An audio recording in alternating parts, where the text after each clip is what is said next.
You don't have to be a political scientist to figure out that the Democrat deep state Biden administration plot against Trump and those phony indictments is not working. 100,000 people in the middle of deep blue New Jersey. They haven't voted Republican since what, 1984 for a president? Hasn't been a Republican governor there in a long time. So Donald Trump had a rally in Wildwood, New Jersey, and it was awesome. It was classic Trump with support. I haven't seen anything like this in America, really, only rarely. This is the biggest rally ever in New Jersey, and I think one of the top 3 or 4 in the country's history. And again, right in the middle of New Jersey, a solidly Democrat state, but maybe not this time. And it's surrounded by blue states. Maybe not this time. Check out these polls. Something amazing is happening. In Pennsylvania, there are 5 critical swing states where Donald Trump is leading. This is Siena College and the New York Times. These are big deal polls. In Arizona, President Trump leading by 7 points. Michigan, critical swing states. Georgia, and Nevada. This is wild. This is their worst nightmare. Oh my gosh, it's not working. No, it's not. And from President Trump, we heard what we need to hear about the issues, about the border, about Israel, and a new, very deserved insult for Joe Biden. You could take the 10 worst presidents in the history of our country, add them up. The worst presidents, take them. Give me the 10 worst names. They haven't done the damage to our country that this total moron has done. Okay? He's a moron. It had to be said. He's not wrong. What else came from this rally? Ooh, Doug Burgum. He was there. Doug Burgum is the North Dakota governor. Unlike the South Dakota governor, he's on a roll. And I think there was a little bit of a clue that he just might be the next vice president of the United States. Doug Burgum. Doug Burgum and Catherine, who's been, it's just an incredible couple. And you won't find anybody better than this gentleman in terms of his knowledge of, he made his money in technology, but he probably knows more about energy than anybody I know. So get ready for something, okay? Just get ready. But Doug Burgum has been incredible. Get ready for something. Just get ready. I think Doug Burgum could be that man. What is he going to get ready for? Get ready? Get ready for something big? Who knows? But people like to read into things. Sometimes I do, too. All right. And there was plenty of humor. Is there anything wrong with humor? Some people in the fake news took this literally. They just don't understand. They don't understand him, and they don't understand us, and they don't understand the great movie Silence of the Lambs, also a book.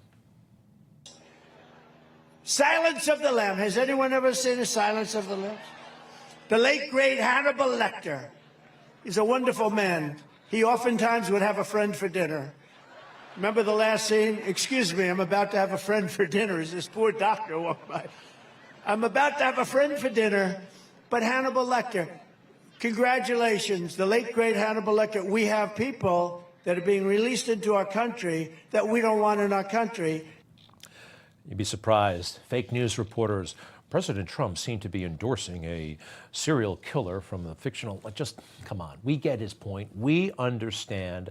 And the crowd was amazing. This is news. This is history.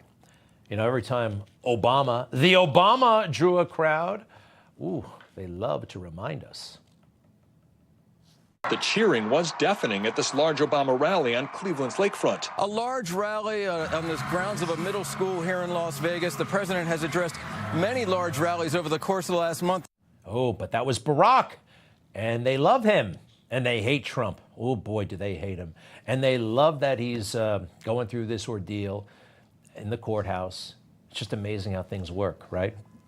They say God has a sense of humor, that all of this might just be helping him, is helping him. And the judge, what is the judge going to do?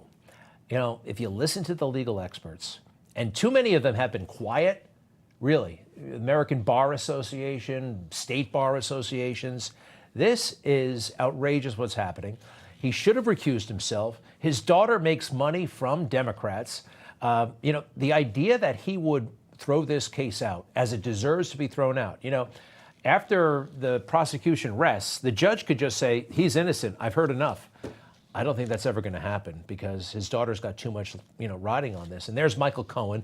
Michael Cohen, not a smart man on his way. He loves this kind of moment, by the way. He loves the attention. We've been through it a million times. I have not yet read his testimony. I'll have more to say about it tomorrow. I did look at the courtroom sketches. One of the courtroom sketch artists knows what this guy looks like. And the other one, I don't know, working for the fake news, seems to make him look like Mr. Rogers. Okay, that is not Michael Cohen. So I haven't been through today's transcript. It's not officially out yet. I like to take my time and go through it just like I did with Stormy. I have something else to say about Stormy. But can I just tell you this thing about Michael Cohen? It's so fascinating. I met Michael Cohen about 10 years ago at a walkathon for St. Jude Hospital. I give Michael credit for doing that, raising the money. We all pitched in. Guess who else was there? Eric Trump. Eric Trump has always been devoted to St. Jude Children's Hospital. And again, Michael Cohen, thank you for walking. And there's me. But we walk across the bridge. And Michael Cohen the entire time is telling me, I'm going to be the mayor. I'm going to be the mayor of New York City. I could do it. I could do it. I'm like, he was talking like he was in 4th grade. Sorry, there's something really wrong with this man. All right? It just is. So